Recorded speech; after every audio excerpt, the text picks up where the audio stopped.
Dünya zindan kimidir, sen kiminler mahzundur. Biri mən faşisti tutsak ne deyirsən vapçı? Əvvəlin bir ovuc torpaqdır balacaş veginan, sonunda bir ovuc torpaq ne deyirsən vapçı? Hansı meyxanədəki bülbülərin pərvizi var, ne dağlı salıb dağ ne deyirsən vapçı? Hansı başmaqla ki siz gedirsiniz sənət yolunu?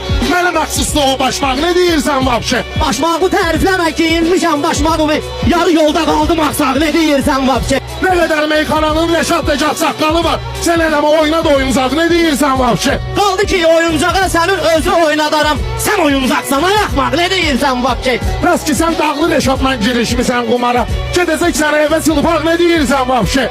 Uşaqlar el salır ki geldi çıktı şinema yani. Sana bu millet edirlər ne deyirsən vapçı? Kim mənə lağ eləyir var duxsu üzmədisin, belə də oğlumun daşak ne deyirsən vapçı?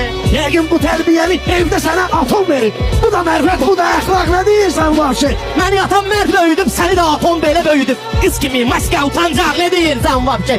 Atom böyüdüb səni söyüş dinən millət üçün. Sarsaq şopay oğlu sarsaq ne deyirsən vapçı?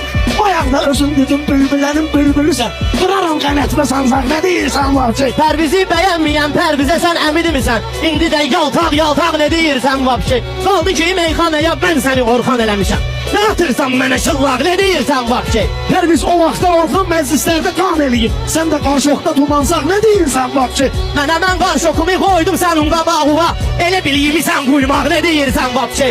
Pərviz o bülbülədə diri-diri bastırıb səni. Düşərəm qəbri və metlaq ne deyirsən vapçı?